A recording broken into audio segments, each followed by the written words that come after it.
Welcome back, everyone. Introducing our next proposal is Juliana Bidadanure. She's a Stanford assistant professor of philosophy, focused on the intersection of political philosophy and public policy. She's also the founder and faculty director of the Stanford Basic Income Lab, which aims to promote informed public conversations around UBI, Universal Basic Income. Juliana, it is so great to have you joining us. Thank you so much, Eric. Thanks, Dan. It's lovely to see you. So it is my greatest pleasure to introduce our second proposer today, Andrew Yang. I'm sure Andrew does not need an introduction, but I'm going to introduce him nonetheless. Andrew is the founder and CEO of Venture for America, a former presidential candidate, and the author of a new book called Forward, which outlines a tech-focused future for American democracy. Today, Andrew will present his ideas around a universal basic income that can help offset jobs lost to automation, a proposal he calls freedom dividend. Just for a brief definition, universal basic income is a cash grant delivered to all members of a community with no strings attached and no work requirement. And the idea is really to build a very robust floor under which no one can fall. And the idea is to normalize public assistance, right? So that everyone is a public assistance recipient. What I'll do is I'll introduce the panelists, a wonderful panelists that we have today, Professor Darrick Hamilton and Professor Duggan, after your presentation, Andrew. So we are so glad to have you here. Welcome, and the floor is yours. Thank you, Juliana. It's great to be here with everyone. I'm sorry we couldn't be there in person, though I sense that there are a lot of folks who are there in Stanford from your backgrounds. I am proposing that everyone in America gets a freedom dividend of $1,000 a month. And I'm happy to say that this has gone from being a relatively marginal proposal to something that is embraced by the majority of Americans. I wish it were the case when I was running for president. When I was running for president, 27% of Americans thought universal basic income was a good idea. A poll just came out a couple weeks ago that said that is up to a whopping 65%. And if it had been 65% in early 2020, I might be the president today and I'd be telling you about how we're going to do this thing. But the idea is gaining currency because it's exactly what we need in a time of rapid technological change. When I was running for president, I had to try and convince people that jobs were going to be disrupted and eliminated in significant numbers by the onset of AI and automation. And now we're seeing that around us all the time. The pandemic has accelerated many of the trends that I was concerned about. And the most vulnerable among us have been struggling for this last period because of the disruptions of the labor market. And we're going to be seeing more of this, not less. So a few things I wanted to put out there in terms of the structure and nature of the economy. The most common job types in America fall into these 5 categories: administrative and clerical work, retail, food service and food preparation, truck driving and transportation, and manufacturing. Those are the 5 most common job categories in the United States of America, and they comprise a bit more than half of all American jobs, which makes sense when you reflect on the fact that only about a third of Americans, maybe 35–36%, have college degrees. So in an economy where 2/3 of Americans are high school graduates, you would expect the vast majority of the jobs that they fill to reflect that level of education, and that's why our economy looks the way it does in large part with those 5 job categories as the most common. And if you look at them each in turn, they're going to be transformed by technology at a faster and faster rate. Administrative and clerical work, we can see that that's going up to the cloud very quickly. Call centers fall into this category, and Google is working on AI that can do that job. There are right now over 2 million Americans who work in call centers. If you can imagine those jobs disappearing like that, what will those people and families do? Food service and food preparation, we can see that many chains are investing in kiosks and transforming the front of the house to be more automated. There are also similar innovations going on in the kitchen. Truck driving and transportation, it is difficult to automate truck driving, but the economic rewards are massive, tens of billions of dollars. We can see that this is happening at the margins with, for example, pizza delivery vehicles and some other small implementations. But if we get to a point where Uber and Lyft drivers are replaced by automation, it will be a massive disruption for millions of, generally speaking, middle-aged men. Manufacturing, this has been ongoing, and in my view, this is one of the main drivers of Donald Trump's victory in 2016, which is what drove me to run for president the following cycle. So these trends are ongoing, they are accelerating, and the question is, what do we want to do about it? And I'm going to suggest that there are three general responses.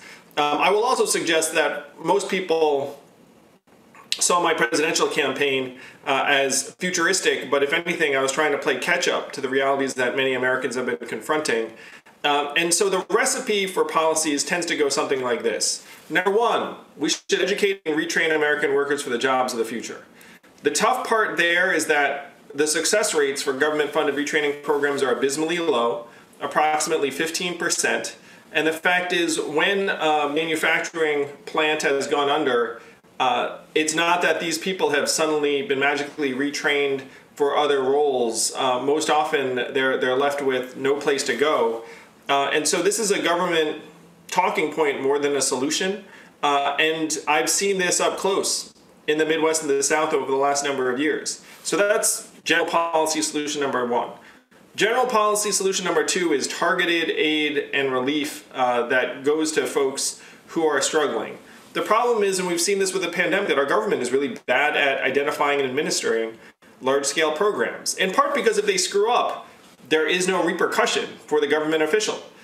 Example, $67 billion in rental assistance authorized earlier this year, and only 23% of it ever reached a tenant, because it was expected for city and state governments to administer this renter's aid locally, and they were unable to do so. You can see something similar with even the cash relief checks that went out, which I love.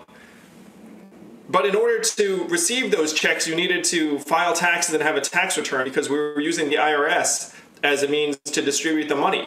And so you were excluding people who were working off the books. Often people that needed the cash relief most were left out. So targeted relief programs haven't actually reached millions of people that they were intended to. And it's one of the things that's driving the loss of confidence and faith in our institutions. So if those two solutions, in my view, are going to fall short, the right approach is truly universal income in the form of a freedom dividend, where people know they get it, doesn't matter what your work status is, doesn't matter what your income level is, it's just a right of citizenship, where if you are a member of the society, you're going to get a certain amount of money to meet your basic needs, no questions asked. This has already happened in certain environments, and the income rising has led to better health, mental health, ability to learn, entrepreneurship, public trust, optimism, essentially all the things that we want to see more of right now in public life. And one huge boon to this being universal is that right now the targeted aid, people don't actually credit it often or see it as relevant to their lives, whereas it is impossible for them not to see this cash in hand as something real, something concrete, something direct. This is the measure that we've been waiting for that will actually begin to restore public trust, restore some degree of integrity and cohesion in a time when things are heading the other direction very, very quickly, where public trust is disintegrating, people's confidence in both a better way of life and our government's ability to do anything are heading the wrong direction. So I hope that, and I actually don't know what Mark and Darrick's viewpoints are on this. Juliana, I sense, is sympathetic because you run something called the Center for Basic Income, I want to say. But in my view, the quick rise from 27% to 65% is a sign that this is an idea whose time has come. The fact that now major cities like Los Angeles, Chicago, Minneapolis are all piloting universal basic income programs. Dozens of cities are around the country. this is our best way forward. This is the best way that we're going to genuinely improve our way of life and respond to both technological changes and the ongoing dissipation of both public trust and the American way of life. Let's get it done. Freedom dividend, $1,000 a month for everybody. Thank you so much, Andrew, for your remarks. I don't know if I'm already, my video is visible. Yes. Thank you so much for your remarks, Andrew. Now, let me welcome and introduce our panelists because I haven't done it yet. So we have first Darrick Hamilton. He is the Henry Cohen Professor of Economics and Urban Policy and Director of the Institute for the Study of Race, Stratification, and Political Economy at the New School Milano. He has helped craft innovative policy proposals, including baby bonds, an idea to provide every child in America an account seeded with $1,000, and federal job guarantee, a policy that would provide a job to everyone above 18 with 1 and 1. But more recently, Darrick has actually put out a guaranteed income proposal in a report called Guaranteed Income for the 21st Century that he co-authored with a few others, including Naomi Jodi. And that proposal shares some features with universal basic income, but also has significant departures from it. We also have with us Professor Mark Duggan, who is the Trione Director and a Senior Fellow at the Stanford Institute for Economic Policy Research, which they like to call SIEPR here at Stanford, or SIEPR. And he's the Wayne and Jodi Cooperman Professor of Economics at Stanford. His work, among many other things, examines the effects of government expenditure programs such as Medicare, Medicaid, and Social Security. Well, welcome, Darrick and Mark. It's wonderful to have you here. So as Andrew said, we want to find out what you think about these proposals. I have some sense of what you might think, but of course we wanted to hear it from you. So before we dig into the critiques, because I know you have some critiques, I wanted to give you the opportunity to share maybe one feature of the freedom dividend or universal basic income that you find appealing, that you find powerful, maybe visionary even. So just before, because I know you're both economists, before we dig into the criticisms, I just wanted to give you the opportunity to maybe highlight one feature. Okay, so Darrick, you want to go first? Unconditional cash support. And conditionality then, yeah. Perfect. Mark? I think I would echo that. And then if I had to just add a second one, I would say it's coming on the heels of just an incredible rise in income and wealth inequality that's been going on in the US for a long time. So if we look over the last 40 years in the US, basically any measure of income or wealth inequality in the US has soared. And so it is time, I think, for us as a nation to get ambitious about this issue, and the key driver. Now, wait a minute, but Andrew, hold on, just don't get too excited. But don't like that. I think that is, and the key driver of that rise in income and wealth inequality, more than anything, there are a number of features, but there's been a first order issue in economics and other disciplines, is the rise in skill bias technological change. So it's been going on for a long time. Some of the things that Andrew highlighted, so I'm super excited. And I just want to say I'm incredibly honored to be here for this just really important and substantive discussion on a hugely important issue. So I thank you so much, everybody, for letting me in. I'm very excited to be here. Oh, we are so happy to have you here, Mark. And so thank you so much for sharing those features of the proposal that you find appealing. So maybe just to add one last feature, and I'm sure there are many others, but the simplicity of the program. And I know that might exactly be what some people don't like about it. But I think, considering that making individuals jump through a range of administrative hoops when they are needing to access the benefits they need to survive, making it an ordeal for people to access the benefits they need to survive and to stay above water is actually a design feature of a lot of those programs, because they are really designed to deter people, to make sure that they actually use this as a very, very last resort, and to activate them in a sense, like to push them to go back to work, whatever the work might be. So I think the idea that we need to make things much more simple for people and to ensure that they get the cash they need when they need it, I think is a really interesting feature of the program.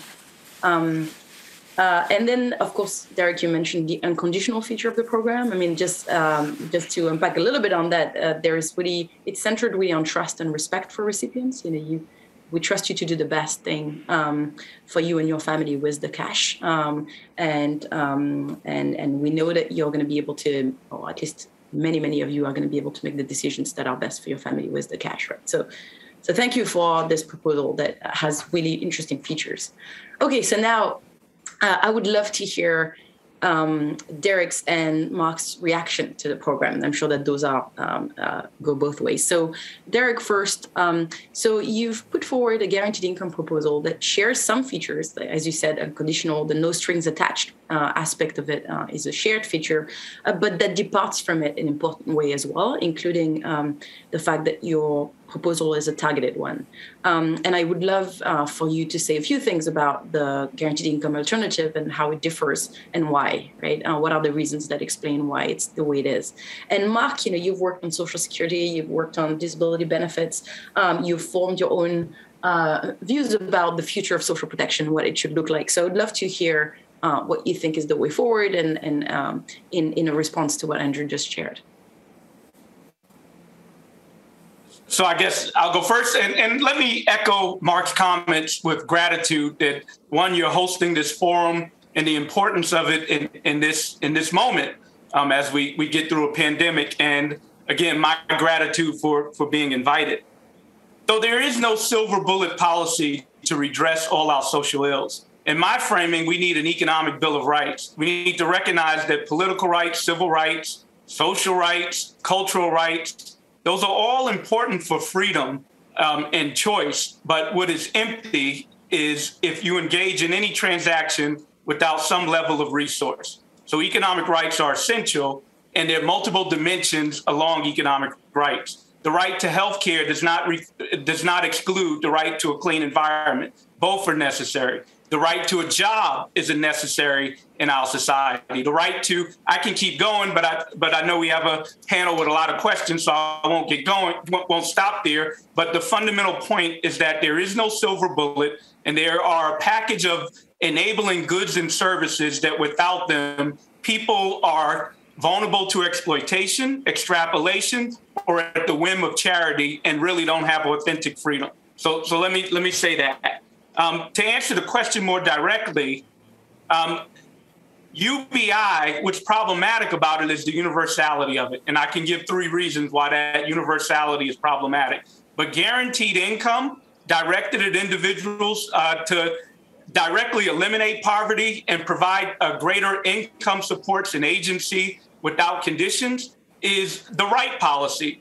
And to do it with the tax code, I think, is the right mechanism. The tax code is America's biggest fiscal tool. It should enhance the values of government, which are economic inclusion, social equity, and then civic engagement.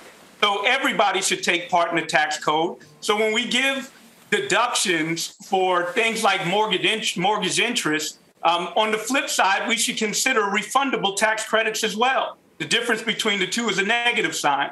When we treat income, when we treat wage income different from capital gains, those are choices. So one way to reform the tax code in a way that is more congruent with government fiduciary responsibilities is by implementing a negative income tax with guaranteed income to eliminate poverty. So we have a structure, the earned income tax credit. We can eliminate the requirement to work with the earned income tax credit. And then we can also make it so that it's not just an anti-poverty program, but we can really index it to the median income. So we can stretch the phase out all the way up to the median income and ensure that our tax dollars are being distributed in a more viable way consistent with government fiduciary responsibilities. So that's an alternative policy. And again, let me make clear that this is not an exclusion of a federal job guarantee or the exclusion of single-payer health insurance or guaranteed housing, but part of a larger package. So what is problematic about the universality of UBI? For one, it's inflationary. For one, it dilutes the benefits going to those that need it the most. And it's almost the definition of inflation. To literally give everybody in the economy the same dollar increase is, almost definitionally inflation. It's inequality enhancing. If you give someone at the low income level who's at the subsistence points of their existence a dollar, almost by definition they'll consume it to meet basic needs. But if you give a wealthy person an additional dollar, they will save it. They will invest it. Their consumption needs are already met. They will invest it in a way that grows our wealth inequality. So that's a problem. It has that unintended problem of perhaps enhancing inequality. And the third one is framed in narrative, which is basically, it is consistent with this neoliberal framework that we've had for so long. When we say things like work is going to disappear, well, that's a political choice if we allow work to disappear or end up in a way that's insufficient. I mean, need I say more when I mention care work, when we talk about the public good associated with care work and to think that we should automize that? Instead, we should double down and invest in care work. We should add the dignity of a fair wage and good working conditions and ensure that something that everybody's going to have to face at some point, they're going to need care in their life and probably have to give care. This is an example of a public infrastructure good that we should be investing in and ensuring that we have good jobs in. So there's a lot of work that needs to be done. And in this automation age and in this new technology age, we should have intentionality of investing in goods, jobs that are going to produce the goods and services that we need. The other point with regards to that neoliberal framing is the notion that government can't do well. Well, government can do well if we make a different choice. I mean, I would have a different perspective than Andrew had with regards to how we got out of this pandemic by sending direct checks to government. We did that in a pretty fast way, in a very efficient way. Of course, there were flaws, and those flaws need to be redressed. But we clearly have capacity to do good with government if we so make a choice to do so. So that neoliberal framing that government can't do well is also problematic. So work won't disappear, and individual income will not be the collective solution for all our problems. There's some things with regards to our environment that relying on individual checks that aren't going to solve. So I'll stop there.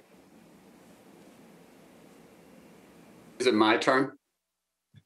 Great. So this is just phenomenal. So I'm super excited. So I think it is important to flag right at the outset that I think no policy is without costs. There are benefits and costs of any policy. One of the things that's great about Andrew's proposal is the simplicity, the destigmatization, and so forth. But the universality is a tricky thing because there are a lot of people who get money who don't need the money, and you could perhaps target things somewhat better. So the challenge, and on top of that, I just want to flag one thing, which is it is true also that in some cases, the people who are getting more are actually the ones who need it the least. For example, there are 45 million people in the US who get food stamps right now, 1 in 7 Americans. And if you look at the proposal, a person would have to choose between the food stamp benefit and this $1,000 a month thing. Thus, the increment for them would be less than, just to take a really silly example, the trust fund kid who's skiing at Vail for the year or something. So I don't think that's an ideal feature, but in any case, that universality, I think, has problems for many of the reasons that Darrick mentioned. I mean, on Darrick's, I like a lot of what he said, but one challenge is the incentives that it introduces. So it's the extent you guarantee a certain level, and then you phase out the benefit. And, I'm an economist, and economists are always worried about incentives. So you work and you earn $100 more, and you pick the phase out rate. Maybe you lose $20 or $30 or $40 in benefits, and that's likely to have some effect. That's inevitable. If you're going to try to target it somewhat more, you're inevitably going to have some kind of incentives unless you do something like just targeting to a certain age group or something. So that is, I think, a drawback, but it is, it's getting closer to where I think things ought to be, which is to say steering more resources to the people who need it the most. Now, that said, I just want to do a little bit of a defense of all these things that the government does do. I mean, one of the things that I feel a bit like with both of these is that we're punting a little bit on the ability of government to solve complicated problems. So the first program that I did started research on 25 years ago was Medicaid. Medicaid right now in the US insures half of all births in the US and insures 2/3 of people in nursing home residents and tens of millions of people in between. 30 million people on the program when I started back in 1996, 83 million people on the program now, 25 years later. And the proudest moment of my professional career was working for President Obama on the Affordable Care Act in 2009 and 2010 when it got passed, and we expanded Medicaid. That was a big part of it, and that did a lot of good for a lot of disadvantaged people. That's just about the most complicated program that exists. But I think programs like that can do a lot of good. And I'll just say, I can go in like so many directions on this. There's been a lot of backslapping and among people in Washington, D.C., and understandably about the recent infrastructure bill passage, which I think is going to do a lot of good. But I think it's so unfortunate that we're not investing in infrastructure to make what we're doing in government work better. We are, to a large extent, blindfolded about the effects of many of the interventions that we have, and we could get so much more bang for the buck from these policies that are steering resources to people with disabilities, to kids with education challenges, to people who are homeless, and so forth. So, in any case, I think we can do.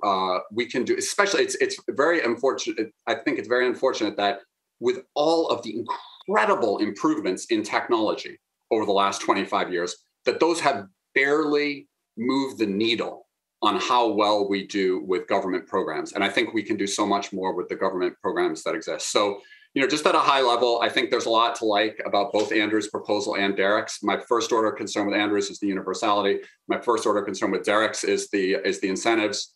And and I think we could even, so Darrick's is more targeted. I'm proposing even more targeted than Darrick's, because I think that some people who could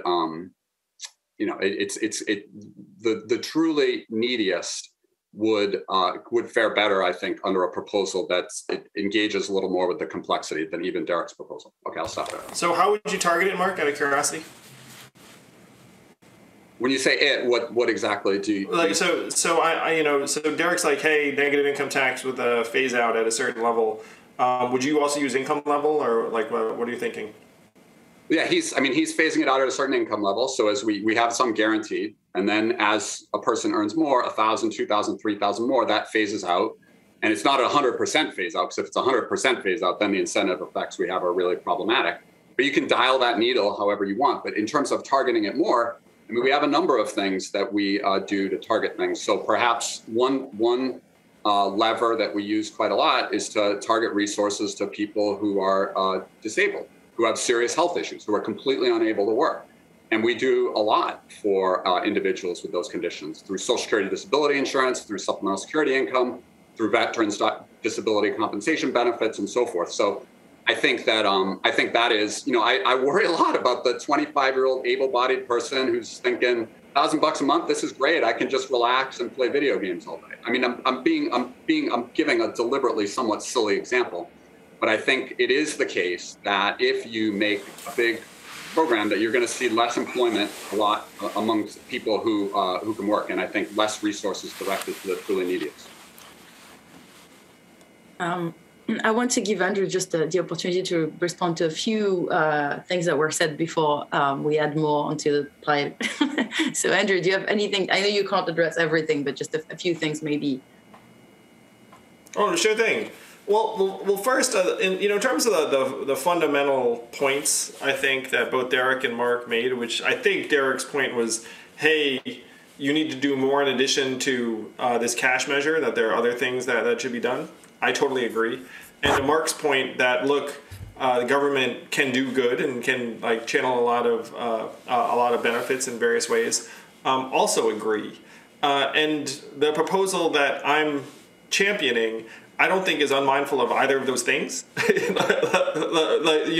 not that I want to have the freedom dividend and then have the government stop trying to do other things. Or I don't want to have the freedom dividend and then have the government not try and move the needle on healthcare or other things that, Mark has been, an enormous part of American progress on. I see the freedom dividend or a program like it as a foundation or a floor, but you don't stop building a house with the foundation. That would be a pretty lame house. It would just be like a flat, it would be like a, flat concrete surface. The question then is like, how do you build on top of it? So those are the points I would make that, I think that, we don't necessarily disagree on some of the other things that you'd want to deliver. And certainly when I traveled the country, the things I heard the most from Americans were around healthcare and the fact that it was breaking everyone's backs. I talked to many, many disabled Americans and military veterans who were very concerned about what Juliana described as kind of jumping through hoops and this punitive nature. Like a lot of them live in fear, or live in anger, where they, like a military veteran had shrapnel in his hip and couldn't get seen. Because of whatever VA capacity issues, and had written letters for months and the rest of it, where there is this there's this tension really, and having traveled the country where I don't think our government is delivering at the level that a lot of Americans want it to, and I think unfortunately you are seeing that play out in different ways around the country. Now, this is not to say that I don't want to invest in government's capacity to deliver. That I like, and or that I believe, I believe we have to upgrade and improve government's ability to deliver on multiple fronts. But I do think that cash is something that we actually can deliver to the American people, and they sense it and know it, and we could do so in a way that's more effective and powerful and helpful than some of the other things that we're discussing, which even if we were to get the political will, which we know is very difficult, and that the government were to sign something into law, which we know in this environment is nearly impossible, then the question is how then that gets felt by the average American, those benefits. And I love the infrastructure package that just got signed, but the reality is the average American is not going to see that in terms of their own community or their job unless they happen to work in a certain industry in a certain place. They're unlikely to see those benefits for months, in some cases, maybe even longer. So those would be my responses that, look, I don't think we disagree that the government should be trying to do more things in more places. I just think that we should take a win. We should take a win where we can get it. The other point I would make around universality, I think it's way overblown to suggest that if you're going to distribute something to everyone as a right, that there would be a handful of people at the top who get it and don't need it. Of course there will be, but who cares? You know what I mean? If they get a bit of money, they can keep it, they can donate it, they can do whatever. It's a very small price to pay to destigmatize it, to universalize it, to make it so that everyone just says, look, this is what we all get as a member of society. Because as soon as you introduce that calibration and the judgment, then it really does become a much more us against them, I'm paying for it, you're the recipient. You just have to clear that off the table for both political reasons, but also for human dignity reasons. It's like who cares if that person makes a lot of money? Are they not still a living, breathing human being? Don't they get the same thing that anyone else gets? That's what we all get as a right of citizenship. And that there's nothing wrong, in my view, with having someone who has the means, they get a bit of money, they'll donate it, they'll do something with it. Maybe they'll do something, I wouldn't agree with about it, but also, again, that should be their prerogative. I don't think that that's a judgment. The judgment that we should be making is that if you're a member of the society, you deserve to have enough to be able to get by.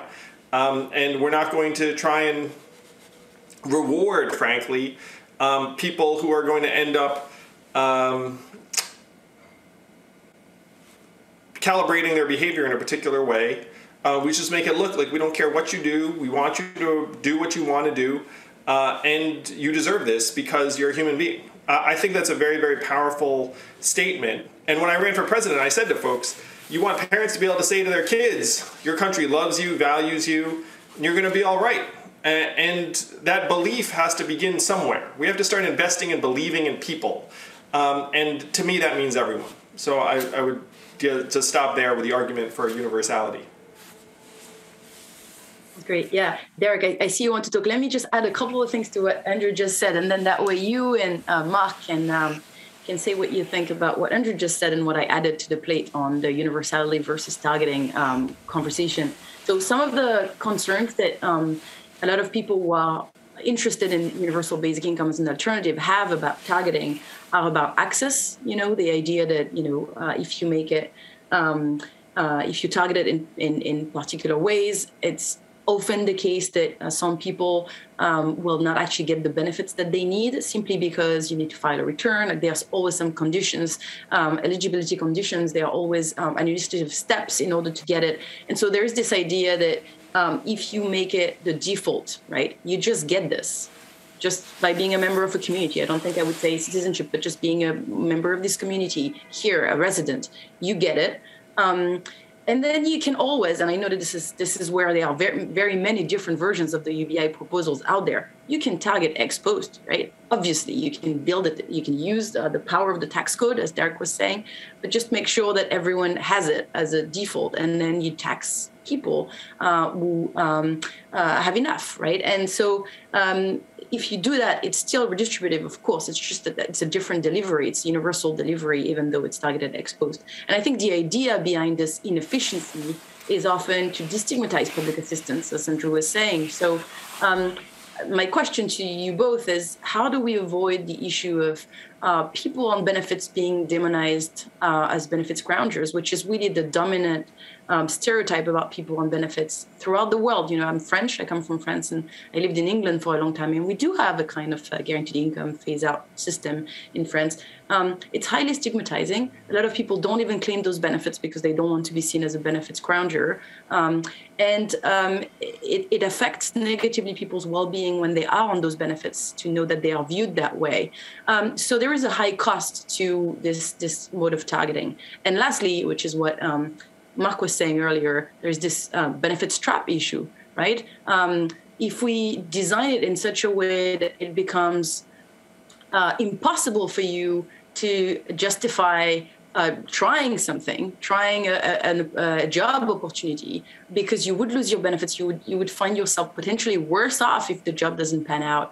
We don't want to design a system like this. We want to design a system that ensures that people can go to work if they want to, can wait for the right job, can change job, but we just want them to have more power and more choice rather than be constricted into a very narrow opportunity set. So just to add on to the universal versus targeting issue. Yeah, and I just want to throw out... I just want to throw out the real life... My turn, Andrew. I just want to throw out the real life American example of this, which is the petroleum dividend. Everyone gets it in the state. It's $1,000 to $2,000 per person per year, and they don't means test it. And it's popular and durable as a result because everyone just knows everyone in the state gets it. And that's like a real life, American example that's been in place for years and years. Darrick, I got a whole lot to respond. I know you've got a long list. And you're next, Mark. So the Earned Income Tax Credit demonstrates an example of a program that has a phase-out manner in which people are not penalized when they receive awards. So there is a phase-out mechanism that does not make you worse off by receiving benefit and phase out to zero. So there's an example. I'll also say that Andrew's point about a handful of people receiving income at the top is a lot more than a handful, and that hyperbole is problematic. It diverts from the point in the conversation.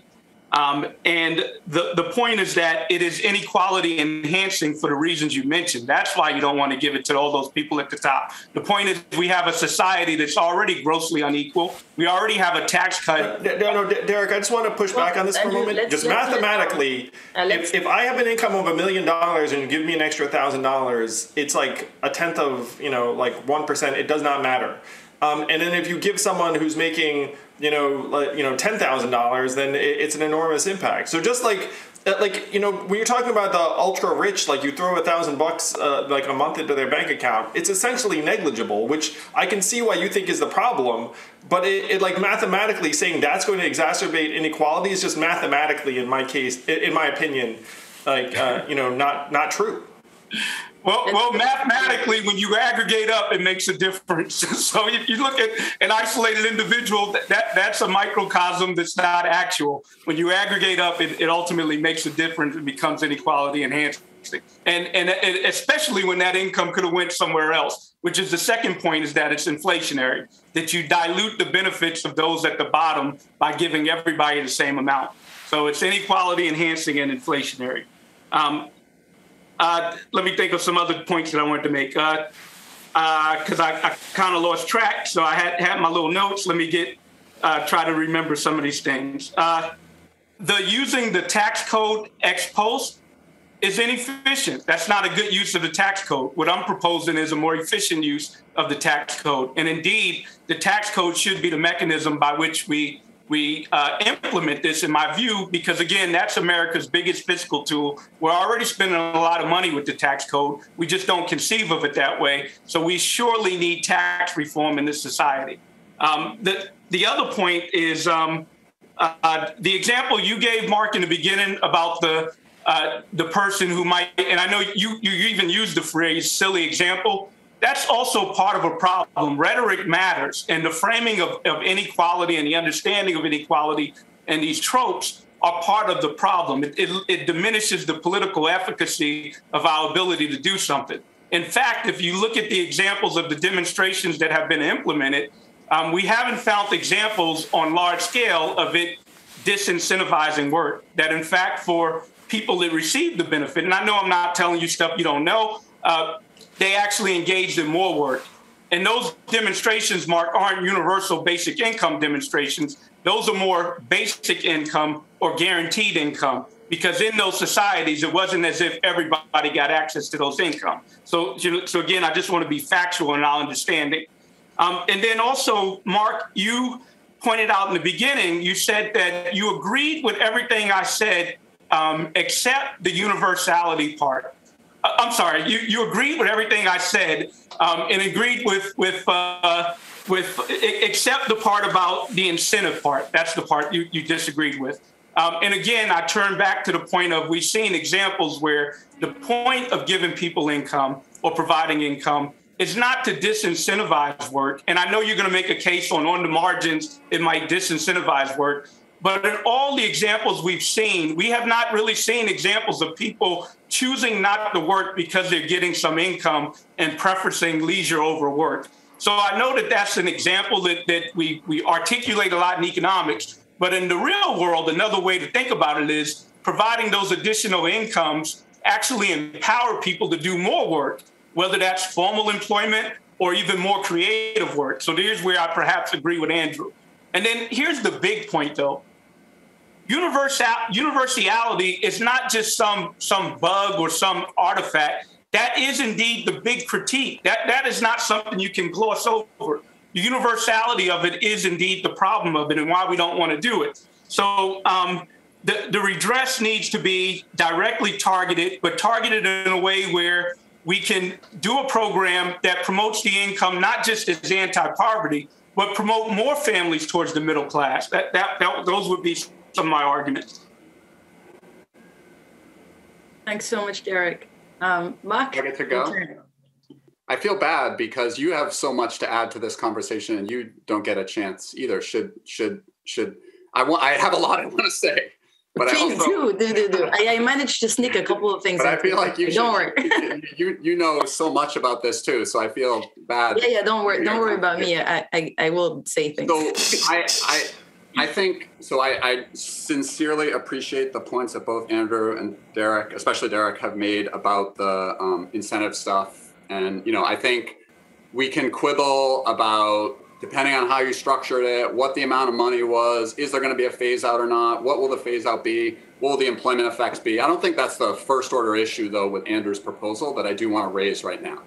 I see the first order issue with Andrew's proposal being the cost, okay? So there are 255 million adults 18 and up in the US. If we give them $12,000 a year, that's $3.1 trillion, okay? And we got to come up with that money somewhere. Now, you can have little offsets to that $3.1 trillion by, for example, asking the person on food stamps to give up their food stamps benefits, or asking the person on disability to give up their disability benefits to get the $1,000 a month, and that can lower the fiscal cost. It's still a really big fiscal cost. And so, I applaud Andrew's efforts to identify sources of revenue to finance this. For example, a value-added tax and so forth. I think the devil's in the details on this. I think that is, we don't have $3 trillion spare just sitting around waiting to be deployed. We have to raise those revenues.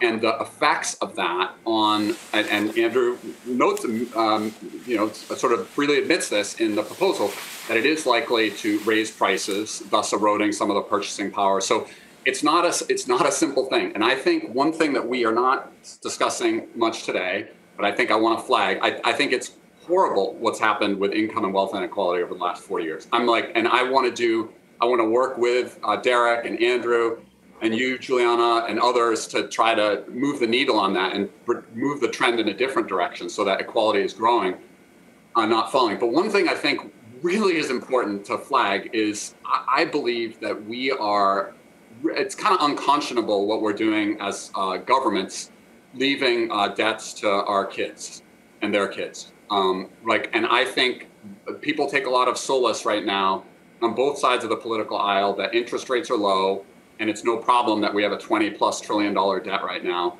And I'm really worried about that. And I think as a nation, we should be deeply troubled by the fact that we are spending vastly beyond what we're raising in revenues.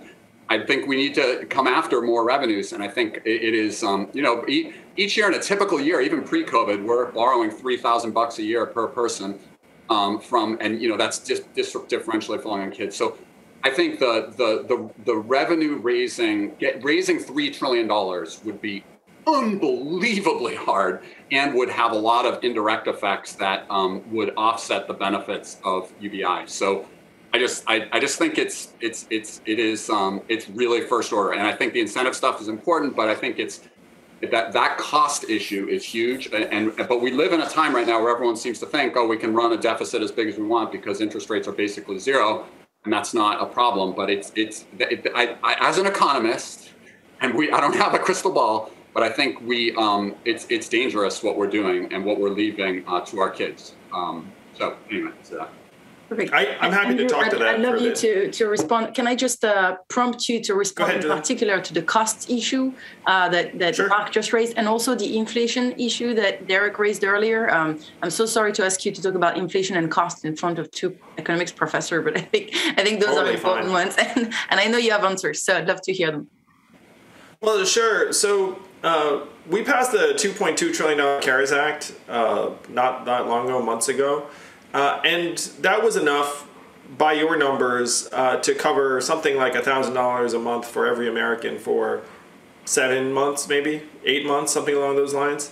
But that's not where the money went. The CARES Act did include the $1,200 checks to everyone, but someone dug into it and found that 83% of the $2.2 trillion went to institutions, pipes, banks, airlines, etc. And only a small fraction went to the American public, the American people directly, which is a sign of what we think about in American life today is we don't trust people. We trust the pipes. It's like if you're going to authorize $2.2 trillion, let's give the vast majority of it to the pipes because we serve the pipes. and so when you talk about the need to raise revenue, I agree, Mark, and I think it's unconscionable that you have trillion-dollar companies like Amazon paying zero and near zero in taxes. When I had the example before, which is a very real example, I think we all know, of Google AI replacing 2 million call center workers, the call center workers by and large do pay taxes, and Google by and large does not. So if you keep making that trade over and over again, you're in a lot of trouble. So you need to modernize your tax code so that we're actually harnessing some of the gains from AI and these new technologies. But to look around and say that the American people can witness both skyrocketing inequality and like a declining way of life because we don't have the money to pay for it, it just rings false to a lot of people because we 100% are putting the money out there right now. We're just not giving it to people. We're spending it on a failed war in Afghanistan. We're spending it on propping up the pipes and institutions to make sure that equity holders, never lose. like these are not, to me, the way we should be using our national resources, even though I agree with you about the fact that we need to rationalize revenue and the rest of it. Around inflation, if you dig into why Americans are miserable, and I've had thousands of conversations with people around the country about it, it's because of where inflation has been, which has been in housing, education, and healthcare. And as economists, you know that those curves just keep going up and up. Whereas if you look at consumer staples, they've been more or less stable, including food. Areas where technology and a marketplace are allowed to function have actually gotten cheaper, which would include things like media, electronics, clothes, for better or for worse, like a bunch of other things. Cars, I mean, cars might cost the same, but their quality improves. So in a lot of areas, there has not been meaningful inflation, or there's been performance improvements, except for education, healthcare, and housing, which is because those markets are generally subsidized by the government, and they're allowed to raise their prices while Americans' earnings have stayed the same, which is, oh, by the way, why everyone's miserable and insane, and why you wind up with Trump as your president, and this collapse in American trust. So if you put money into people's hands, in my view, it would be a much better use of the money that we're already putting out there. And the concerns about inflation are overblown if you actually try and rein in the true areas of excess, which are housing, education, and healthcare, which have been allowed to run amok, particularly education and healthcare.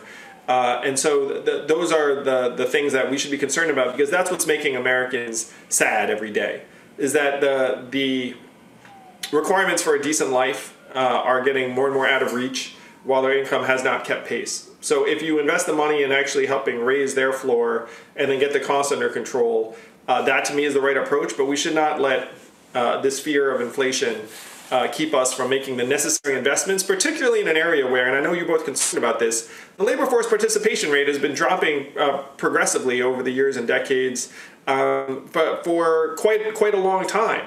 And so if you're pro-work, at this point you want, just to Darrick's point, put money into people's hands so that they're able to actually pursue opportunities that will stand the test of time and serve their needs as people. Darrick, do you have a follow-up on what just said? And then I have a question for you all about gender and racial equality. So please give me some time to do that right after. So all public debt is not the same. Clearly, the public debt that exists shouldn't be thought of in an ahistorical sense. And if we look at our tax code, I think there's a lot of culpability in the ways in which our tax code has been changing over time in a way to enhance those at the top and not those at the bottom. So tax reform is necessary. And when I say that all debt is not the same, we subsidize the wealth of wealthy when, in fact, we don't incentivize wealth generating for those at the low end. And there's a lot written on this where we could say a whole lot more. In terms of inflation, I think we got to be concerned with definitions, right? So there's issues around purchasing power. There's issues around inequality. And then there's inflation. And, my argument in use of inflation in this term, literally giving everybody the same amount throughout the economy, is kind of inflationary. When we think about some of the housing costs that are rising relative to certain people, I think that's related to things around purchasing power as well as growing inequality, because that's one good within a sector of a bunch of goods. And then, finally, how we invest. If government investment in its greatest resource, which is people, I think we need to rethink how we define that. Rather than thinking of that as deficit spending, that's investment in our most treasured resource. Again, the problem is we've been spending government resources or using our tax code in a way to spend government resources in a way that has not been so productive. Historically, when government invests in its people, not only does it have a direct effect of improving their lives and restoring dignity and agency, but it also leads to growth in a way that's more balanced, that's frankly been higher than the current growth that we had, where we've had tax deductions for corporations.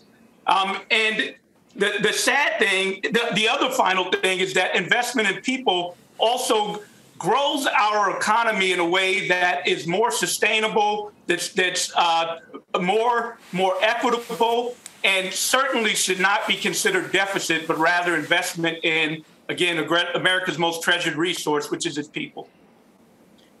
Thank you so much, Darrick. Let me. I don't get to go, but you go ahead. I'll come back.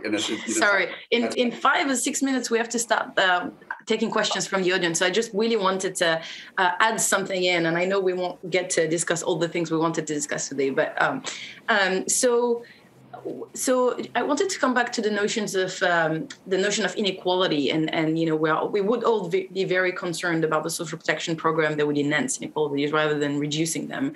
And so I wanted to bring to the core of this conversation issues of racial equity and gender equity, and how they fit into those programs, and in particular going back to the universal targeted, because that seems to be the main feature that separates the two propositions. So one of the things that Darrick said earlier was targeting exposed, it's an inefficiency, and that's definitely true. Now, what's on the other side of that inefficiency? Earlier, and talked about stigma, and you haven't really talked about that much, Darrick, yet. But I think the hope of normalizing public assistance is really that it will make it much harder to demonize and stigmatize people on benefits just because we have normalized public assistance. And I think, obviously, the concern when it comes to racial equity with the universal program is that it's uniform, everyone gets the same, and so it doesn't address as directly as other programs the issue of the racial income and wealth gap, right? So I guess I wanted to give you an opportunity to all of you to tell us a bit how those issues feed into this goal of racial justice. And if I might add to that, gender justice, right? Because one of the features of UBI that we haven't really discussed yet today is that it's individual. So Andrew's proposal is really to give every single adult individual cash, no matter what. And a lot of the targeted programs that exist are household-based. And so that's an issue for those who are economically dependent, and if we really want to empower those economic dependents, and if we want to make sure that they have those resources available, especially when they need to exit an abusive relationship, then we need to make sure that we have programs that are sufficiently responsive to that issue that we know is a central one. So here we have two very important issues when it comes to inequalities. It's issues to do with racial and gender inequalities, and it's also issues to do, in the case of racial justice, to do with how people view another in a society and a community of equals, and what stigmatization and demonization does to undermine that, right? So how are we addressing these in those two versions of the program? I would love to hear Mark first. I get to go first this time? Okay, great. Thanks. No, I think this is a super important topic, and I'm surely not going to do justice to everything you raised. I mean, one thing that I want to mention is that we economists think a lot about the difference between consumption and investment. And I view a little bit the UBI as a consumption, let's give everybody money today, versus somewhat investing in the future. And one thing on the racial front that I think is incredibly important is if you look at income mobility differences across races, right? The likelihood that, let's say, an African-American kid or a kid of Hispanic origin will rise, who let's say is born in the bottom 20% of the income distribution, that they'll soar in the future, that they'll have a better economic situation than their parents. It's lower than their white counterparts. And I think that is a very complicated issue that deserves a real rethinking of the inequities in schools, the inequities in sort of what we're doing in communities that are differentially non-white. And I think that there's a lot of scope to do that. I don't think UBI really is up to that kind of task. And UBI isn't really going to help turbocharge the income mobility of underrepresented minorities the way that some other, in my view, smarter intervention. Disagree, but continue.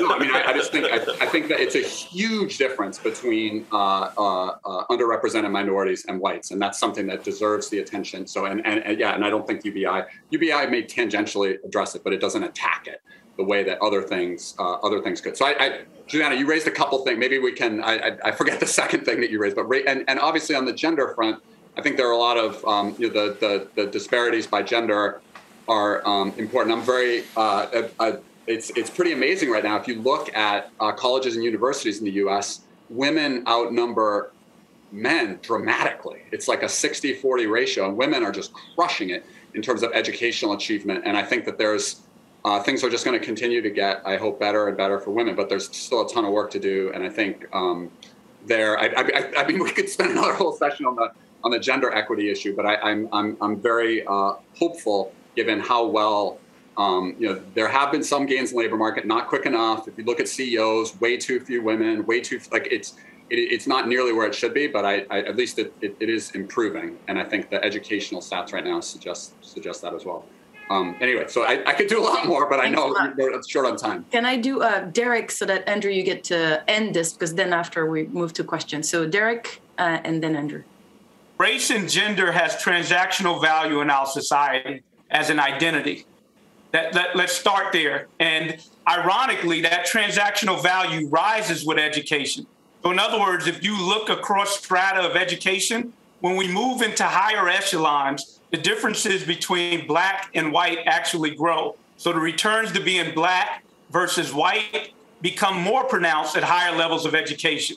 So that's a reality of our society that is entrenched, where we've structured a political economy where when we think about political economy, economics, politics, race, and other forms of identity like gender, sexual orientation, they are all iteratively linked and not separable. That is our reality. And education is not going to solve that. And guaranteed income can be helpful, but it's not going to solve that. But this leads me to the other point. Inclusive economic rights, by which guaranteed income fits in this domain. So there are two ways, and this gets back to your question on stigma.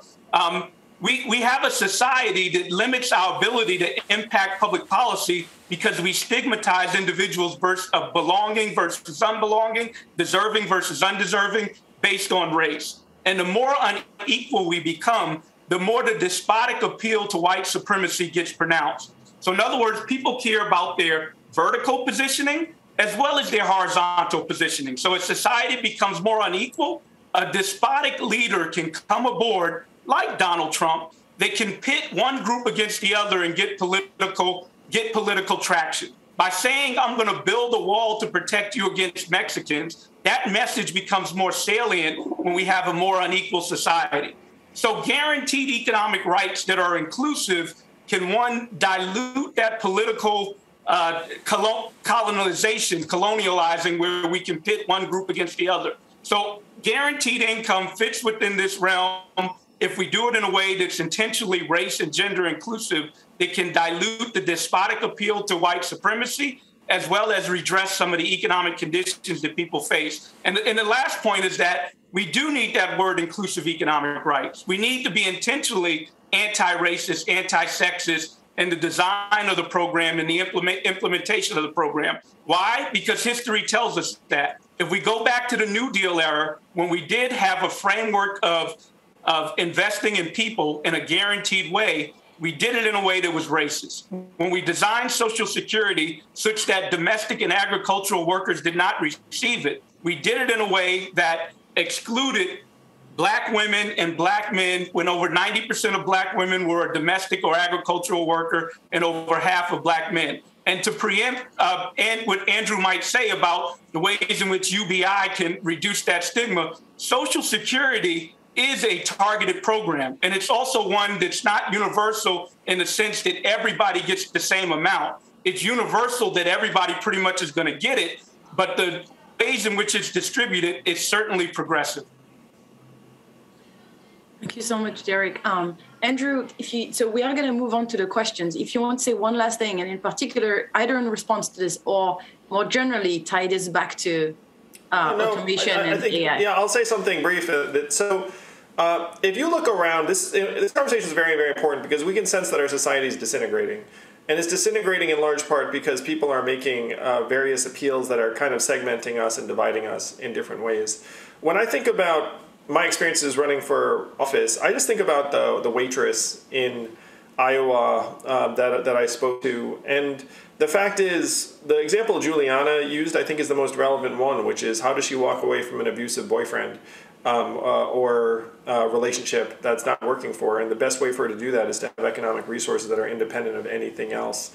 I think if we do this successfully, we can balance our economy for the people that right now have it the worst, which unfortunately overlaps very heavily with women and women of color and people, and Black and brown people in the United States.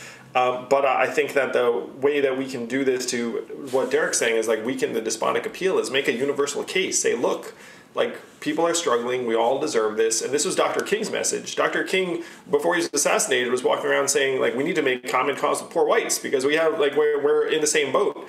And I think that's a very powerful message. And by the way, that's the unifying message that a lot of people around the country, because when I was in Iowa and Ohio, which are predominantly white areas, like, they feel like their way of life has gotten diminished and blasted to smithereens. As far as I can tell, they're generally correct. And so if we can make a common case that can bring people together, then we can improve the way of life for people that need it the most, including that waitress in Ohio or Iowa. Hi. So there are quite a few questions. Let's first take two questions that will really ask you to tie this back into the general topic of today, which is automation and AI, right? So you started your presentation by talking about the kinds of tasks that stand to be automated and the kind of jobs that stand to disappear. So I have a question from Jim and a question from Larry. Maybe you can take those together. They are both on AI and automation.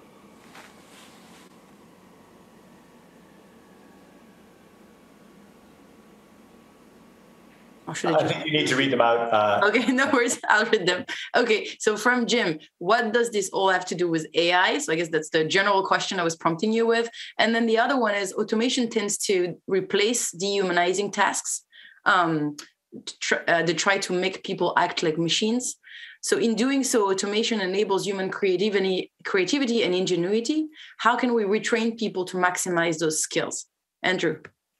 Yes. So what this has to do with AI is that AI is quickly making extraneous a significant portion of human labor that falls into redundant manual and redundant cognitive tasks. There are jobs that were very commonplace not that long ago. Let's call it bookkeeper, that right now, people that are obsolete, and that's going to continue to climb, not just through various blue-collar jobs, but through accounting, through legal jobs. We're seeing it more and more. Trading desks have been replaced by servers and a handful of technicians. So if you look at the way it's all fitting together, AI is driving inequality, which is driving the political trends that we're seeing. It is all tied together, and we're talking about basic income because it's in some ways a countermeasure to a political environment that will make AI politically toxic and noxious. Like one of the things that's happening in American life now is technology used to feel like an unadulterated good to most Americans, and now it feels like a double-edged sword at best, starting to trend into the negative. And when you talk about AI liberating people to be more creative, I'm going to suggest that a lot of, again, the most highly educated tasks in American life are now subject to AI. You could look at art. AI-generated art, very, very good in many cases. One of the applications that people have found to be very successful for AI is therapy. It turns out that military veterans respond better to AI than to human therapists. They don't want to talk to a human therapist, but if they talk to a therapy bot, then they'll actually open up. And then the therapy bot can refer them to a human therapist in some cases. So we have to be frank and realistic and not naively optimistic about the kind of work that AI can do, because this transition from a certain form of work to creative work will not happen natively for the vast majority of people. Again, if you imagine 4 million manufacturing workers in the Midwest and the South who lost their jobs, like, they didn't all become poets and philosophers. You know what I mean? Like, that they became more likely people who started consuming alcohol and opiates at high levels. Suicide, deaths of despair surged, and those areas went from purple to red very quickly. I mean, that's why this all is tied to AI. Thank you so much, Andrew. And then another question, which is also connected to the next wave of job displacement that we are starting to witness, and it's about retraining. So I have Emma Branskill. So our question is, is there a role for providing better job retraining options as one of a set of things people could use? And if job retraining can be done well, does it have better outcomes than basic income? What are your views, Andrew? And then maybe Darrick and Mark, you can say a couple of things about job guarantee retraining. Sure, and I would love to hear what Darrick and Mark think about retraining and the successes. I am all for retraining, along with a very, very crystal clear acknowledgement that it's not going to work for the majority of people on commercial terms. Like if you do it, you should expect 80-85% of people to not be able to find a job thereafter. And by the way, this has been borne out over and over again in real life. Like when you have coal miners in West Virginia, a coding program is offered. You know where they're working now? Walmart, if they're lucky. And I don't mean like they're not coding at Walmart, they're greeting at Walmart. So like these are the realities of what's happening in a lot of environments. So should we be investing in it? Yes. Should we try and do it better? Yes. Should we acknowledge that it has not worked and probably will not work for the majority of participants? Also, yes. The tough part is that everything in American life today is motivated by financial returns and profitability. And the market does not reward you necessarily for solving this problem, except for the narrow band of people that you can make money off. You know, if a manufacturing plant closes and 2,000 people lose their jobs, how many of them can you make money off of placing them someplace else? 10, 20% probably. Like the ones who are frankly like younger, more adaptable, more trainable, or have the right combination of skills where another employer is going to want them. But that other employer has to be probably geographically proximate. Americans aren't like ultra mobile widgets where it's like, hey, there's a thing in Arizona, just go. I mean, some subset will again.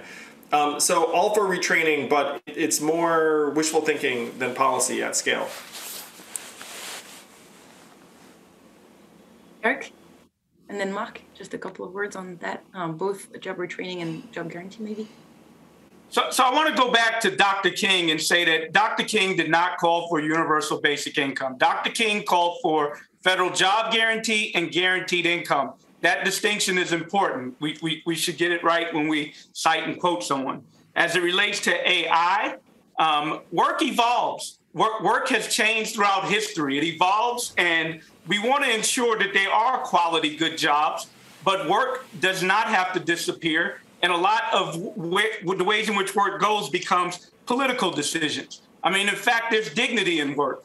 There's dignity in all sorts of things, but there's also dignity in work. There's value associated, and this pandemic is demonstrated, associated in working in community and productive attributes so as to produce something that's meaningful. And then I already raised the issue of care work in the beginning, where frankly, I don't think we should outsource certain aspects of human interactions to robots. So robots are not necessarily going to replace us, but we politically have a lot to say with quality jobs. That's what we should be interested in, good quality jobs. The problem is not a shortage of jobs. The problem is a shortage of quality jobs. And that relates back to the issue of job training.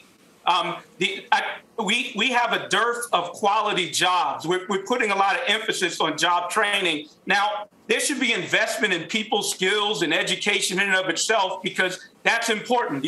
Frankly, the ability to be able to process information, to be able to do things, should be a human right that we invest in.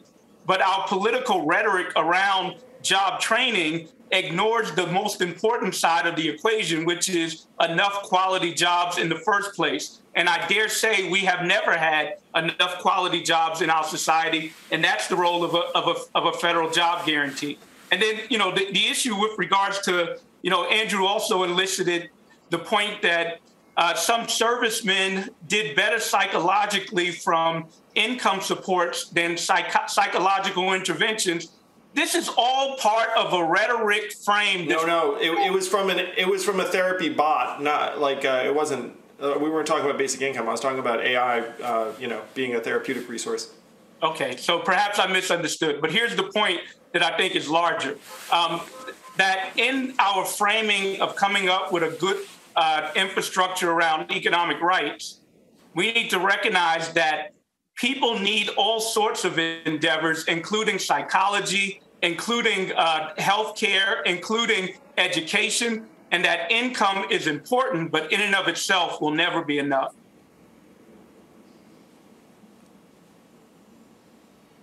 great. Thanks. Thanks again, Juliana and Andrew and Darrick.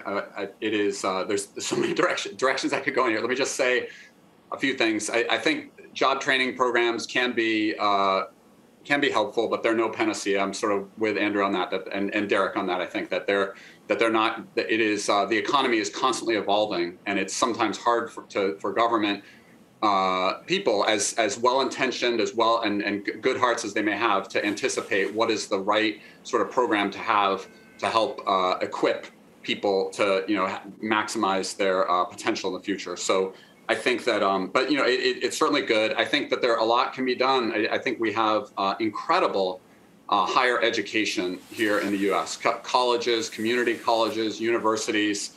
I think they can play a bigger role in this, in helping people perhaps, middle of their career come back after they've. So I think our higher education sector is the envy of the world, I think, and I think we can do even better to help lift people up who are especially disadvantaged and who are challenged. But I don't know. I think that I'm very much in agreement that there aren't enough good jobs. We need to have better policies. But I think there is a lot to celebrate in the U.S. economy. I do just want to say, I think there have been some really sad things that have happened in our economy. The growth in inequality, for example, obviously, the mental health challenges and so forth. But I think we should all be proud of the fact that if you look at these companies that have been sort of leaders of innovation in the U.S., these big technology companies, they have been largely based here in the U.S. and I think they have done a lot of good. It's not perfect, but I think I'm very optimistic about the future, and I do think this last 40 years I think should be a wake-up call for the U.S. Every decade, inequality has grown in the U.S. and we just have to ask ourselves as a country. There's no one silver bullet in this. I think we have to ask ourselves as a country, what do we want to do? What do we want? Let's get beyond the talk. Let's really try to move the needle on this and get to a more, a place where more people are able to thrive. And I'm super excited to just be involved in the conversation with great people, Juliana, like you and Andrew and Darrick. And I'm always available anytime that someone wants to think proactively about how we can work together. And I think my biggest hope is that we as Americans work together more, as opposed to at cross purposes. It really, and I don't know who's been failing on that front, but I just feel like if we come together more as a country, I think I'm even more optimistic about the future. The problem is the duopoly, Mark, but continue. That's all I want to say. I mean, I think there's no one perfect answer in this. It's unbelievably complicated situation. There's a lot happening. But I think we can do so much better as a nation. And I just wish, here I am in Silicon Valley sitting right now, this hotbed of technological innovation. And I just wish that all this technology could do more to help make government's a third of the economy. It's a big, big, big part. And it matters the most for the most disadvantaged people in our society. And I just feel it's really unfortunate. And I just hope that someday in the not too distant future, technology, these engines of innovation and economic growth in the U.S. will turn their attention to this 1/3 of the economy that matters most for our most vulnerable. Thank you so much, Andrew, Darrick, and Mark, for this. That was really great. I think Dan and Eric are going to jump back in, but I just wanted to thank you once more. I think, we got a little bit away from the AI and automation focus, but that was really the motivation for the session, though. Andrew, your proposal was really crafted with the concern of job loss, massive job loss due to automation as a motivation for thinking hard about how to reform social protection and going far with it. So I think it's all connected to that, even though as soon as you start talking about social protection, then obviously we have to talk about so many other things. So thank you so much. I think as a political philosopher, I just want to end this by saying that I also am really grateful for y'all's commitment to bringing in a social protection or a social safety net that's really advancing some very important values, including equity, trust, dignity, for the recipient. So I think we still have a lot of work to do to figure out exactly what's the best way forward and what's possible. And there are different options on the table, but thank you all very much for thinking hard about all of these questions. Thank you, everyone. It was a joy. Let's move the world forward. Thank you. And thank you, Eric, for bringing this all together, and Juliana for being an ace moderator. Darrick, Mark, pleasure, everyone. Thank you. Build the future. Thank you. Let the future be bright and humid. Yes. Thank you, Andrew, for doing more than anyone to really make this issue something front and center in the American conversation. And we appreciate you coming and explaining it in more detail to us and defending it against some very spirited and lively discussion, exactly what we were hoping for. Thank you, Juliana, for moderating that and the work you're doing at the Basic Income Lab. And Darrick and Mark, I really appreciate your comments and insights. We also want to thank the audience for all those questions. I know there's more that we didn't get to. So today we've heard 2 of the 4 radical proposals that we're featuring at the conference. We just heard Andrew Yang's version of the UBI, which he calls a freedom dividend, and to address some of the economic dislocations from AI and technology. Earlier today, we heard Frank Fukuyama and Ashish Goel propose a new middleware layer to help address misinformation. And as you saw, each of these proposals sparked some lively and spirited discussion, which is what we were looking for. Tomorrow, we're going to have 2 more proposals. Divya Siddharth has a proposal for data ownership collectives, and Deb Raji has a pathway for third-party auditors to address algorithmic bias. These are only a few of the radical proposals that have been suggested to us for addressing these challenges and opportunities created by AI and helping us build a better society. In fact, we got nearly 100 proposals in response to our call last spring. Of course, we can't present them all here at the conference, but in addition to the 4 that I just mentioned, I want to just briefly mention 6 others that we posted on our website. You can go to the conference website, and if you kind of scroll down a little bit to the section that says Other Radical Proposals for Consideration, you'll see them. Let me mention them now. There's a proposal for shared prosperity targets for the AI industry that Katja Klenova and Stephanie Bell put together. Another proposal for better data AI regs that Marshall Van Alstyne, Jeff Parker, Yorgos Petropoulos, and Bertin Martins put together.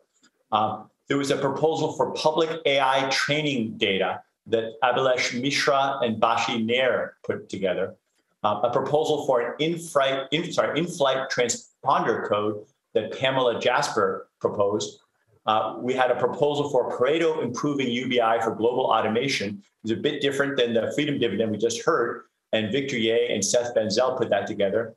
And finally, an interesting proposal for specific AI regulation for voice systems, basically a system to prevent them from impersonating humans, if you've been getting those calls from AI bots more and more frequently, that Chris Potts put together. So, all of us, we hear about the many problems and challenges created by AI, and with good reason. There's some big challenges that we're facing, but this outpouring of ideas and proposals that we've heard give Dan and me real cause for optimism, and I hope to give you all cause for optimism as well. So if you get a chance this afternoon, we encourage you to stop by the website and take a look at these other proposals. Dan, over to you. Yeah, it was a really terrific and lively discussion. And I guess to end with 2 brief notes, I think one thing that the panels really both touched on are fundamental questions of democracy and citizenship. For the middleware proposal, we were really fundamentally concerned about the democratic harms of platforms. As Frank, I think, put it, is the marketplace of ideas broken in some fundamental sense, or as Kate Starbird noted, how much has it exposed the deep vulnerability of humanity? And the UBI panel really, in a sense, challenged us to think about what kind of a social safety net do we envision when we think about the choice between disability benefits or UBI, or the distributive effects along gender and racial lines, as Juliana had pointed to. And I think Mark Duggan made the really nice point about the huge potential and, in a sense, untapped potential in terms of the promise of AI for the public sector as well. The second, just kind of closing thought, I thought that was a really nice point of discussion throughout the panels, was just the nature of the radical proposals. I think Darrick really nicely challenged whether sort of Andrew's UBI proposal was really radical enough. Was it too anchored in a kind of neoliberal framing? Should we be thinking more about an economic Bill of Rights, less so than the AI Bill of Rights that Eric Lander started us off with, a job guarantee or housing guarantees and the like? similarly, Katrina challenged the middleware proposal as not being radical enough. Maybe middleware simply doesn't address the kinds of challenges arising out of network design and algorithms. And that's why I think it's a really nice lead in really to our two panels tomorrow, because I think the shift towards data cooperatives that Divya Siddharth will talk about, I think does sort of tie in nicely with the middleware proposal, but takes it a bit further. And Deb Raji will talk about the potential for auditing that could also be potentially tied into the kind of data that a middleware provider would receive. So this concludes day one of our fall conference. We will resume tomorrow at 9 a.m. Pacific time with the keynote address by Dr. Raman Chowdhury, who's the Director of Machine Learning, Ethics, Transparency, and Accountability at Twitter. Thanks so much for joining us today. We will see you then. Thanks, everyone. See you tomorrow.